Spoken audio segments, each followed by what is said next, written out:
Okay Satyam, screen ઉપર આવી ગયો છે તો હા તને સર દેખાય છે. ઓકે ચાલો, ઓકે. અવાજ ક્લિયર આવે છે ને? Yes sir. ઓકે. આજે આપણે એક સિદ્ધાંત જોવાનો છે. એ છે classical theory of income and employment. જે આપણે અગાઉ જોઈ ગયા તે જ સિદ્ધાંતોમાંના એક સિદ્ધાંત છે. થોડી વાર જેનું નામ છે પ્રશિષ્ટ અર્થશાસ્ત્રીઓ દ્વારા પ્રશિષ્ટ અર્થશાસ્ત્રીનો આવક અને રોજગારીનો સિદ્ધાંત સમજાવો. આ રીતે તમને પરીક્ષામાં પૂછવામાં આવશે. અને તમારે એમાં ખાસ જે બી છે, જે આપણે જોઈ ગયા કાલે, જ્હોન બિસ્પેટ છે, 1767 થી 1832 સુધીનો એનો જીવન ચક્રગાળ છે. અને બીજો સિદ્ધાંત એની સાથે આપણે જોવાનો છે એ પીગુનો વેતન કાપનો સિદ્ધાંત. એક જે જેબીસીનો ફોટો છે સાઈડમાં છે એ પીગુનો ફોટો દર્શાવવામાં આવ્યો છે, જે તમને દેખાતો હશે. ત્યાર પછી હવે આપણે પ્રસ્તાવનાથી સ્ટાર્ટ કરીએ. કાલે જે ચર્ચા કરી એ જ છે કે પ્રશિષ્ટ અર્થશાસ્ત્રીઓએ જ્યારે પોતાનો રોજગારીનો સિદ્ધાંત રજૂ કર્યો તો એમાં એને પહેલા વાત કરી કે મુક્ત અર્થતંત્રની એક તો ધારણા કરી છે કે અર્થવ્યવસ્થા છે એ મુક્ત છે, કે જેમાં કોઈ સરકારનો હસ્તક્ષેપ છે નહીં. બધી જ વ્યવસ્થા સ્વવિહારી પદ્ધતિને આધારે ઓટોમેટિક ગોઠવાય છે. આવો અર્થવ્યવસ્થા હોય ત્યારે પૂર્ણ રોજગારીની સ્થિતિ એક સામાન્ય સ્થિતિ બની જાય છે, એવું પ્રશિષ્ટ અર્થશાસ્ત્રીઓનો મત હતો. પછી અર્થતંત્રમાં આપણે વ્યાખ્યા વાત કરી ગયા કે અર્થતંત્રમાં અનૈચ્છિક બેકારીનો અભાવ હોય. અનૈચ્છિક બેકારી છે એક અસામાન્ય સ્થિતિ છે અને અપવાદરૂપ પરિસ્થિતિ છે. એટલે જ્યારે અર્થવ્યવસ્થામાં અનૈચ્છિક બેકારીનો અભાવ હોય એને પૂર્ણ રોજગારીની સ્થિતિ કહેવામાં આવે છે. અને આ પૂર્ણ રોજગારીની સ્થિતિમાં કોઈ સમયે જો અનબેલેન્સ થશે, એટલે કે બેકારી સર્જાશે અથવા વધી જશે કોઈ સંજોગોમાં, તો એ ફરી પાછી પૂર્ણ રોજગારી તરફ જવાનું વલણ ધરાવે છે. એટલે પૂર્ણ રોજગારીની સ્થિતિ અર્થવ્યવસ્થા સમતુલામાં હશે એવું પ્રશિષ્ટ અર્થશાસ્ત્રીઓએ રજૂઆત કરી છે અને પૂર્ણ રોજગારીને એક સામાન્ય ઘટના ગણે છે. હવે આમાં માનો કે પૂર્ણ રોજગારીની સ્થિતિ જળવાઈ રહેશે અથવા એમાં ફેરફાર થશે તો કઈ રીતે ફરી પાછી સમતુલામાં આવશે, એના માટે એને સિદ્ધાંતો રજૂ કર્યા છે. એમાં સૌથી પહેલા આપણે એની ધારણાઓ જોઈ લઈએ, પહેલા કન્ડિશનો જોઈ લઈએ કે કેવી કન્ડિશનો હશે તો પૂર્ણ રોજગારીનો સિદ્ધાંત સાબિત થશે, અધરવાઇઝ નહીં થાય. તો પહેલી ધારણા છે એ છે ફુગાવા વગર પૂર્ણ રોજગારીની સામાન્ય સ્થિતિ. એક તો અર્થવ્યવસ્થામાં ફુગાવો નથી એવી એક એને ધારણા બાંધી છે. બીજી ધારણા બાંધી છે વિદેશ વ્યાપાર વગર મુક્ત સ્વેહારી મૂડીવાદી અર્થતંત્ર છે. બીજી ધારણામાં એવું કીધું મુક્ત અર્થતંત્ર છે, મુક્ત અર્થતંત્રમાં બધી રીતે બધી સરકારનો હસ્તક્ષેપ નથી અને સાથે સાથે વિદેશ વ્યાપાર પણ નથી. અર્થવ્યવસ્થા જે આપણી મુક્ત છે પણ એમાં સરકારના હસ્તક્ષેપ વગરની છે એવું કીધું. સાથે સાથે વિદેશ વ્યાપાર આપણે કરતા નથી. ત્યાર પછી શ્રમ, નાણું અને ઉત્પાદનના જે બજારો છે એમાં સંપૂર્ણ હરીફાઈ, એટલે પૂર્ણ હરીફાઈ પ્રવર્તે છે દરેક પ્રકારના બજારમાં. પછી એ સાધન બજાર હોય, નાણાં બજાર હોય કે ઉત્પાદન કે વસ્તુ બજાર હોય, આ બધા જ પ્રકારના બજારમાં પૂર્ણ હરીફાઈ પ્રવર્તે છે. આવી એક કન્ડિશન ધારણા બાંધી છે. ત્યાર પછી શ્રમ છે એ શ્રમના દરેક એકમ છે સમાન ગુણી છે, એમાં બહુ તફાવત નથી. ત્યાર પછીની ધારણા છે અર્થતંત્રમાં જે આપણે કુલ ઉત્પાદન, વપરાશ, રોકાણ, ખર્ચ વગેરે છે એ વહેંચાયેલું છે. અર્થતંત્રમાં જે કુલ ઉત્પાદન છે, વપરાશ છે, રોકાણ છે, આ બધા પાછળ જે ખર્ચ છે એ વહેંચાયેલું છે. ત્યાર પછીની કન્ડિશન છે નાણાંનો જથ્થો આપવામાં આવે છે અને નાણાં માત્ર વિનિમયનું માધ્યમ છે. અર્થવ્યવસ્થામાં નાણાંનો જથ્થો છે એ નક્કી છે અને એ માત્ર એક જ કામ કરે છે કે વિનિમયના માધ્યમ. મૂલ્યના સંગ્રાહકનું કામ અહીંયા ધ્યાનમાં લીધું નથી. એટલે અહીંયા ખાલી એને વિનિમયના માધ્યમ તરીકેનું જ કાર્ય ધ્યાનમાં લીધું છે. ત્યાર પછી વેતન અને કિંમત પરિવર્તનક્ષમ છે. એક ધારણા એવી પણ બાંધી છે કે વેતન અને કિંમત બંને પરિવર્તનશીલ છે. આપણે વેતન આધારે અને કિંમત આધારે બંને આધારે રોજગારીની બાબતની ચર્ચા કરવાની છે. ત્યાર પછી એની કન્ડિશન છે નાણાકીય વેતન અને વાસ્તવિક વેતન સીધી રીતે સંકળાયેલા છે અને આ સંબંધ પ્રમાણસર છે. ઓકે, નાણાકીય વેતન અને વાસ્તવિક વેતન બંને એક સાથે સંકળાયેલા છે. વેતન એટલે કે રોકડ રૂપિયામાં અપાતું વેતન છે, અને વાસ્તવિક વેતન એ ભાવ સપાટી બાદ કર્યા પછી અથવા એમાં પરિવર્તનને લીધે જે વેતનમાં ફેરફાર થાય છે એની સાથે સંકળાયેલું છે. તો આ બંને વેતન છે એ સરખા જ છે, પ્રમાણસર, અને ટૂંકા ગાળામાં મૂડી સ્ટોક અને તકનીકી જ્ઞાન આપવામાં આવેલું છે. એટલે કે ટૂંકા ગાળામાં મૂડી સ્ટોક છે અને ટેકનોલોજીકલ જ્ઞાન છે, એમાં કોઈ ફેરફાર થતો નથી. આટલી બધી આ ધારણાઓ ઉપર આ સિદ્ધાંત રચાયેલો છે. હવે આપણે પ્રશિષ્ટ અર્થશાસ્ત્રીઓના સિદ્ધાંતની ચર્ચા કરીએ. એમાં પ્રશિષ્ટ અર્થશાસ્ત્રીઓએ સિદ્ધાંત જે પુનઃરોજગારીનો સિદ્ધાંત આપ્યો છે, એમાં એની બે વિચારસરણી છે. એક તો પુરવઠો પોતાની માંગ સર્જે છે એ વિચારસરણી છે જેબીસેની, અને બીજી વિચારસરણી છે હરીફાઈની પ્રક્રિયાને કારણે કદાચ બેરોજગારી ઉદ્ભવે તો તે મુક્ત અર્થતંત્રની કિંમત પદ્ધતિ દ્વારા નાબૂદ થશે. એટલે બીજી વિચારધારા છે એ છે મુક્ત અર્થતંત્રની કિંમત પદ્ધતિ. આ બે વિચારધારા આપણે અહીંયા ચર્ચા કરવાની છે. એમાં સ્ટાર્ટ કરીએ આપણે સૌ પ્રથમ જે આપણે કાલે ચર્ચા કરી ગયા એ જ સિદ્ધાંત, પુરવઠો પોતાની માંગ સર્જે છે, પરિણામે પુનઃરોજગારી સર્જાય છે. હવે આપણે જ્યારે જેબીસેની સિદ્ધાંતની ચર્ચા કરી ત્યારે સાટા પદ્ધતિ અથવા વસ્તુ વિનિમય પદ્ધતિ હેઠળની વાતથી સ્ટાર્ટ કરી હતી કે જ્યારે અર્થવ્યવસ્થામાં સાટા પદ્ધતિ હતી, વસ્તુ વિનિમય પ્રથા હતી, એક વસ્તુના બદલામાં બીજી વસ્તુ લેવા દેવાની પ્રથા, એને સાટા પદ્ધતિ કહેવાય. તો આ જે પુરવઠો પોતાની માંગનું સર્જન કરે છે, આ વિધાન એ સમયે તો 100% બંધ બેસતું હતું, કારણ કે આપણે દરેક વસ્તુનું ઉત્પાદન કરતા હતા એ બીજી વસ્તુ મેળવવા માટે જ કરતા હતા. આપણા વપરાશ પૂરતી રાખતા હતા અને પછી એ વેચી અને આપણે જે નવું ઉત્પાદન કરી હોય એ વસ્તુ બીજા પાસેથી લઈ શકતા હતા, અને સાટા પદ્ધતિ. તો આ વિધાન જેબીસીએ કર્યું, અને એને ખાસ કીધું કે દરેક પોતાના વપરાશ ઉત્પાદક છે પોતાના વપરાશ બદલ વસ્તુઓનું ઉત્પાદન કરે છે, અથવા તો પોતાની વસ્તુના બદલામાં અન્ય વસ્તુ મેળવવા માટે ઉત્પાદન કરે છે. એટલે એટલા માટે જ કહી શકાય કે દરેક પુરવઠો પોતાની માંગનું સર્જન કરે છે, અને અતિ ઉત્પાદનનો પ્રશ્ન આમાં રહેતો નથી, કારણ કે મંદી અને બેકારી ઉદ્ભવતી નથી.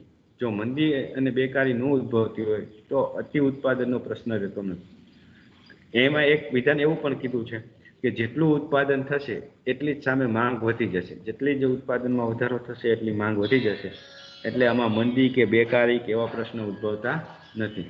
અર્થતંત્રમાં પુનઃરોજગારીની સ્થિતિ છે એ કાયમ માટે જળવાઈ રહેશે.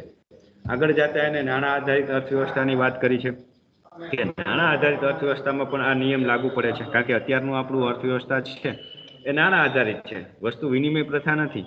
તમે વસ્તુ વેચીને નાણું મેળવી શકો અને નાણું આપીને વસ્તુ મેળવી શકો. તો આ વ્યવસ્થા કહેવાય નાણાં આધારિત અર્થવ્યવસ્થા. તો નાણાં આધારિત અર્થવ્યવસ્થા હોય તો ત્યાં નાણું છે એ માત્ર વિનિમયના માધ્યમનું કાર્ય કરે છે. પરિણામે જેટલું ઉત્પાદન વધશે એટલી જ સામે માંગ સર્જન તો થઈ જ જશે, ખાલી નાણું તો અહીંયા વિનિમયનું કામ કરે છે, એ કાંઈ સંગ્રહનું કે એના બીજા કાર્ય તરીકે અહીંયા ધ્યાનમાં નથી લીધું. એટલે નાણાં આધારિત અર્થવ્યવસ્થામાં એની ઉપયોગિતાથી અર્થતંત્રના તાત્વિક રીતે કોઈ ફેર પડતો નથી. આ સંદર્ભે જે.એસ. મિલ નામના વિદ્વાન એવું જણાવે છે કે બધા જ વેચનારાઓ અનિવાર્યપણે ખરીદનારા પણ છે.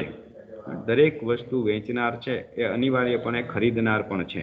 એટલે અર્થતંત્રમાં અતિ ઉત્પાદનનો પ્રશ્ન નથી, કારણ કે ઉત્પાદનના વધારાના સાધનો છે એ બધાને રોજગારી મળે છે અને તેઓની આવક વધે, અને આવક વધતા વસ્તુની માંગ વધે છે. ઓકે, માનો કે અતિ ઉત્પાદન થશે તો ઉત્પાદન કરવા માટે તમારે શું કરવું પડે?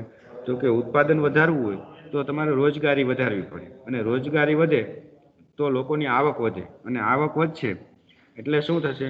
એ વસ્તુની માંગ કરશે, એટલે માંગમાં વધારો થશે.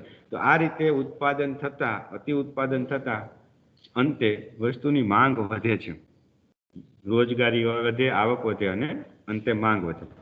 તો વાસ્તવમાં આવક જેટલું ખર્ચ વધતું નથી, અને આવકનો કેટલોક ભાગ આપણે બચત રાખીએ છીએ, પરંતુ આની પાછળ એક એને એવું ધાર્યું છે કે જે બચતો થાય છે એ બધી જ બચતોનું મૂડીરોકાણ થઈ જાય છે, એટલે બચત બરાબર મૂડીરોકાણ રહે છે. અને માનો કે આમાં અનબેલેન્સ થશે, બચત બરાબર મૂડીરોકાણ ન રહે, બચત વધી જાય અથવા મૂડીરોકાણ વધી જાય, આપણે કાલે ચર્ચા કરી બચતનો દર વધી જશે તો વ્યાજનો દર છે એમાં ઘટાડો થશે, એટલે બચત ઘટશે ને મૂડીરોકાણ વધશે. એટલે બચત બરાબર ફરી પાછું મૂડીરોકાણ ન થાય ત્યાં સુધી આ પ્રક્રિયા શરૂ રહેશે. એટલે અર્થતંત્રમાં પૂર્ણ રોજગારી બની રહેશે. આ જે કન્સેપ્ટ છે એમાં આપણે આગળ આયાત નિકાસની પણ જે બી છે વાત કરેલી છે, એની ચર્ચા પણ અહીંયા તમે કરી શકો છો કે જે આયાત નિકાસ પણ થશે, એના આધારે પણ સમતુલા. હવે બીજી વિચારધારા છે પ્રશિષ્ટ અર્થશાસ્ત્રીમાં જ કે મુક્ત અર્થતંત્રની માં કિંમત પદ્ધતિ દ્વારા પૂર્ણ રોજગારી કઈ રીતે આવી શકે. મુક્ત અર્થતંત્ર એટલે અહીંયા એ રીતે વાત કરી છે કે સરકારના હસ્તક્ષેપ વગરનું અર્થવ્યવસ્થા. એવું નહીં કે મુક્ત અર્થવ્યવસ્થા એટલે આયાત નિકાસ પર કોઈ નિયંત્રણ નહીં. ખરેખર અહીંયા તો મુક્ત અર્થવ્યવસ્થામાં એ આયાત નિકાસ વગરનું અર્થવ્યવસ્થા કીધું છે કે આયાત નિકાસ અહીંયા કરવામાં આવતી નથી, તેમ છતાં અર્થવ્યવસ્થા મુક્ત છે. અને ખાસ તો એ સરકારના હસ્તક્ષેપ વગરની અર્થવ્યવસ્થાની વાત કરી છે. હવે પ્રશિષ્ટ વિચારધારા છે એ રાજ્યની કોઈ પણ જાતની દખલગીરી વગર પૂર્ણ રોજગારી કેમ સ્થપાય છે એના માટેના એને બે કારણો આપ્યા છે. એક કારણમાં આપણે શેનો નિયમ જોયો અને બીજું કારણ મુક્ત અર્થતંત્રની કિંમત પદ્ધતિ છે, એ આપણે હવે જોવાની છે. પ્રશિષ્ટ વિચારધારા એવું કહેતા હતા કે વાસ્તવિક વેતન એ રોજગારીની સપાટી અને વાસ્તવિક વેતન છે એ એક સાથે નક્કી થાય છે. એ કેના આધારે? તો કે એ શ્રમની માંગ અને પુરવઠા દ્વારા વેતન અને રોજગારીનું પ્રમાણ નક્કી થાય છે. ઓકે, હવે શ્રમની માંગ અને પુરવઠો છે જ્યાં ભેગા થશે ત્યાં આગળ એનું વેતન નક્કી થશે અને એટલી જ પ્રમાણમાં એનું રોજગારીનું પ્રમાણ નક્કી થશે. હવે શ્રમની માંગ અને પુરવઠામાં ઘણા બધા પરિબળો ભાગ ભજવે છે. શ્રમની માંગ પુરવઠા, એક તો શ્રમની માંગ નક્કી કરવા માટે સીમાંત ભૌતિક ઉત્પાદન છે એ નક્કી કરે. સીમાંત છે, સીમાંત ભૌતિક પેદાશ એના આધારે નક્કી થાય. અને શ્રમનો પુરવઠો છે એ વેતનમાંથી મળતા તૃષ્ટિગુણને આધારે નક્કી થાય. આ બે પરિબળોને આધારે એ બંને નક્કી થતા હોય છે. સીમાંત ભૌતિક ઉત્પાદન એટલે કે શ્રમના એક એકમનો વધારો કરવાથી કુલ ઉત્પાદનમાં જે કે પેદાશમાં જે ફેરફાર થાય એને શ્રમની સીમાંત ભૌતિક ઉત્પાદન કહેવાય. અને વેતન આપીએ અને એના પરિણામે વેતનમાંથી મળતો તૃષ્ટિગુણ, આ આધારે એનો શ્રમનો પુરવઠો નક્કી થાય. જો વેતન વધારે હશે તો વધારે તૃષ્ટિગુણ મળતો હશે તો શ્રમનો પુરવઠો પણ વધારે જોવા મળશે. વેતન બહુ ઓછા હશે તો કોઈ કામ કરવા તૈયાર નહીં થાય, કારણ કે એને એમાંથી મળતો સંતોષ ઓછો હશે. તો આને આધારે આ બંનેનું પ્રમાણ નક્કી થાય અને જ્યાં શ્રમની માંગ અને પુરવઠો બંને ભેગા થશે ત્યાં આગળ એનું વેતન દર નક્કી થશે અને એટલા પ્રમાણમાં રોજગારીનું પ્રમાણ નક્કી થશે. એટલે આ બંને બાબતો સંકળાયેલી છે. ત્યાર પછી આગળ એને ચર્ચા કરી છે કે પૂર્ણ રોજગારી સ્થાપિત થવા માટે જો વેતન દરમાં ફેરફાર થશે તો શ્રમના પુરવઠા કરતાં માંગ ઓછી હોય તો કેટલાક મજૂરો બેકાર બનશે. હવે અહીંયા એને એવું કીધું છે કે જો અનબેલેન્સ સર્જાશે શ્રમની માંગ અને પુરવઠામાં તો શું થશે? તો કે એના પરિણામે વેતન દરમાં ફેરફાર થશે. જો પુરવઠો વધી જશે શ્રમનો અને માંગ ઓછી હશે તો મજૂર બેકાર બનશે. એટલે બેકાર લોકો છે એ અંદર હરીફાઈ કરશે કે હું કામ લાગીશ, હું તમને એટલામાં કામ કરી દઈશ, હું એટલામાં, એટલે વેતન દર ઘટી જશે સામે. બરોબર છે. આ જ સંજોગોમાં આનાથી વિરુદ્ધ સ્થિતિ જોઈએ. માનો કે શ્રમનો પુરવઠો ઘટી જાય અને શ્રમની માંગ વધી જાય તો જે શ્રમ ખરીદનાર છે અથવા શ્રમની પાસે કામ કરાવનાર છે એ લોકો વચ્ચે હરીફાઈ થશે કે હું તમને વધારે વેતન આપીશ, તમે મારે ત્યાં કામ આવો. બરોબર. એમ કરતાં કરતાં આ સ્થિતિ ક્યાં સુધી આવશે કે જ્યાં બરાબર શ્રમની માંગ અને પુરવઠો સરખા ન થાય ત્યાં સુધી આ સ્થિતિ ચાલશે. એટલે જ્યારે શ્રમની માંગ અને પુરવઠામાં અનબેલેન્સ થશે તો આ રીતે અંદરો અંદર હરીફાઈ થઈને પુનઃરોજગારી સ્થિતિ સ્થપાવવા માટે ની પ્રક્રિયા શરૂ થઈ જશે. એટલે પ્રશિષ્ટ વિચારધારા છે એ મુક્ત અર્થતંત્રમાં આ રીતે કિંમત પદ્ધતિ છે એ પૂર્ણ રોજગારીની કક્ષાએ આપોઆપ સમતુલામાં સ્થાપિત કરશે. જે માટે અર્થતંત્રમાં જે રાજ્યના હસ્તક્ષેપની આવશ્યકતા નથી એવું એ દ્રઢપણે માનતા હતા. એના સિદ્ધાંતમાં જોવા મળતું હતું. આ વાત ઉપર હું એટલા માટે ભાર દઉં છું કે આ વાત ઉપર આગળ જતા કેન્સ છે એનું ખંડન કરશે અને પોતાનો નવો સિદ્ધાંત આપશે. ઓકે, એ આપણે નેક્સ્ટ જોવાનો છે. એટલા માટે થઈને હું અત્યારે તમને આ જે રાજ્યના હસ્તક્ષેપની જરૂર નથી એના ઉપર વિશેષ ભાર આપું છું. ત્યાર પછી સંક્રાંત અને અનૈચ્છિક બેકારી હોય, માનો કે અર્થવ્યવસ્થામાં સંક્રાંત બેકારી અથવા અનૈચ્છિક, આના આપણે વ્યાખ્યા આગળના લેક્ચરમાં જોઈ ગયા છે. આ જે હોય તો વેતન દર જડ ન હોવાથી પણ ટકી શકતા નથી. ઓકે, આ બેકારી જો અર્થવ્યવસ્થામાં હશે તો એ ઓટોમેટિક દૂર થઈ જશે, કારણ કે વેતન દર છે એ ફ્લેક્સિબલ છે, જડ નથી. જો ફ્લેક્સિબલ હોય, પરિવર્તનશીલ હોય, એના પરિણામે આ બેકારી ટકી શકતી નથી. તો આ વાત છે એના સિદ્ધાંતની છે.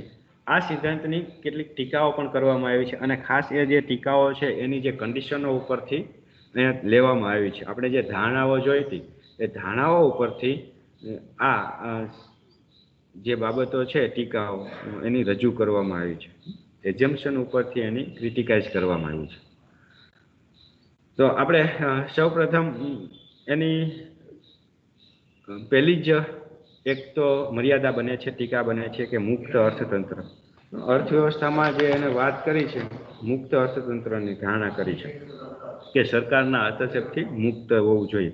પરંતુ વાસ્તવિક જગતમાં મૂડીવાદી હોય કે સમાજવાદી હોય કે મિશ્ર અર્થવ્યવસ્થા હોય, કોઈ પણ પ્રકારની વ્યવસ્થા હોય, એમાં સરકારના અંકુશો કે નિયંત્રણો એ જોવા જ મળે છે. અહીંયા જે માત્ર મુદ્દાઓ આપ્યા છે, પણ તમારે આ મુદ્દાઓનું જે હું બોલું છું એ પ્રમાણે વિસ્તૃતીકરણ કરવાનું છે, એ ભૂલાય નહીં.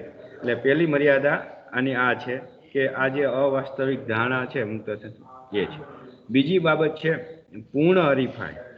પૂર્ણ હરીફાઈ છે એની ધારણા કરવામાં આવી છે કે અર્થવ્યવસ્થામાં પૂર્ણ હરીફાઈ જોવા મળે છે, પરંતુ વાસ્તવિક જગતમાં અત્યારે અર્થવ્યવસ્થામાં મોટા ભાગે અપૂર્ણ હરીફાઈ જોવા મળે છે. એટલે અહીંયા આ ધારણા પણ એ ટીકાપાત્ર બને છે. ત્યાર પછી ત્રીજી બાબત છે નાણું માત્ર વિનિમયનું માધ્યમ છે. ઓકે, અહીંયા એક ધારણા કરવામાં આવી છે કે નાણું છે એ માત્ર ને માત્ર વિનિમયના માધ્યમનું કામ કરે છે. પણ ખરેખર જોઈએ તો નાણું અત્યારના સમયમાં અનેક પ્રકારનું કામ કરે છે. એમાંનું એક મુખ્ય કાર્ય છે મૂલ્યના સંગ્રાહકનું કામ છે. એ પણ કાર્ય નાણાંનું છે, પણ એ અહીંયા ધ્યાનમાં લીધું નથી. એટલે મૂલ્યના સંગ્રાહકને ધ્યાનમાં ન લીધું તો એક એની મર્યાદા બની જાય છે. ત્યાર પછી આવક દ્વારા બચત અને મૂડીરોકાણમાં સમતુલા. અહીંયા જે વાત કરી હતી એ મોટે ભાગે બચત અને મૂડીરોકાણ માટે વ્યાજના દરને ધ્યાનમાં લીધો હતો, કે જ્યાં આગળ બચત અને મૂડીરોકાણમાં જો અનબેલેન્સ સર્જાશે તો વ્યાજના દરમાં પરિવર્તન થઈ અને ફરી પાછું બચત બરાબર મૂડીરોકાણ થઈ જશે. પણ વાસ્તવમાં કેન્સે એનાથી વિરુદ્ધ વાત કરી છે. એને એવું કીધું છે કે બચત અને મૂડીરોકાણનો આધાર છે ને એ આવક ઉપર રહેલો છે. એટલે કે આપણે જે બચત કરીએ છીએ એનો આધાર શેના ઉપર છે? તો કે આવક ઉપર છે. તો આવકમાં ફેરફારને પરિણામે બચત અને મૂડીરોકાણમાં ફેરફાર થશે, નહીં કે વ્યાજના દરમાં ફેરફારને પરિણામે. ઓકે, તો આ એક સમતુલા છે. પછી એની મર્યાદાઓ રજૂ કરી છે. ત્યાર પછી પૂર્ણ રોજગારી કરતાં ઓછી રોજગારીએ બચત અને મૂડીરોકાણ બચત બરાબર મૂડીરોકાણ થાય. ઓકે, અહીંયા જે વાત કરી હતી એ પૂર્ણ રોજગારી હશે ત્યારે બચત અને મૂડીરોકાણ બંને સમાન હશે, અથવા બચત અને મૂડીરોકાણ જ્યાં સમાન હશે ત્યારે પૂર્ણ રોજગારી હશે. તો કેન્સે એનાથી વિરુદ્ધ વાત, એની મર્યાદા દર્શાવી કે નહીં, બચત અને મૂડીરોકાણ બરાબર સમતોલ હશે તેમ છતાં અર્થવ્યવસ્થામાં પૂર્ણ રોજગારી નહીં હોય. ઓછી રોજગારીએ પણ બચત અને મૂડીરોકાણ સમતોલ થશે, એવી એને એક ટીકાઓ રજૂ કરી. અને લાસ્ટમાં વર્તમાન જે મૂડીવાદી સમાજ વ્યવસ્થા છે એ આ સિદ્ધાંતને ખોટો ઠેરવે છે. અત્યારે જે મૂડીવાદી અર્થવ્યવસ્થા જોવા મળે છે એમાં જેટલું ઉત્પાદન થાય એ બધું જ વપરાતું નથી, કારણ કે અલ્પ વપરાશનો એક કન્સેપ્ટ ઊભો થયો છે. એના પરિણામે બેકારી અસ્તિત્વમાં આવી છે, કારણ કે અત્યારે આપણે બજારમાં જોઈએ તો મોટા ભાગનો સ્ટોક હોય છે વસ્તુઓનો, કાંઈ વેચાઈ જતું નથી. જેટલું ઉત્પાદન થાય બધું જ વેચાતું હોતું નથી. એટલે અલ્પ વપરાશને કારણે બેકારી, અને આ બેકારી જે અસ્તિત્વમાં આવી છે એ પુરવઠા જેટલી માંગ ઊભી કરી શકતી નથી. એના પરિણામે આપણે જે આ સિદ્ધાંત જોયો એમાં સરકારના હસ્તક્ષેપની જરૂર પડતી હોય છે. ઓકે, તો આ બાબતો છે એ આપણે પ્રશિષ્ટ અર્થશાસ્ત્રીઓ દ્વારા જે સિદ્ધાંતો રજૂ કર્યો છે એની વાત છે. હજી આપણે આગળ એક આની આ પ્રશિષ્ટ અર્થશાસ્ત્રીમાં જ પીગુનો સિદ્ધાંત જોવાનો છે, એ આપણે કાલે ચર્ચા કરશું. આપણું રેકોર્ડિંગ સ્ટોપ થઈ ગયું છે.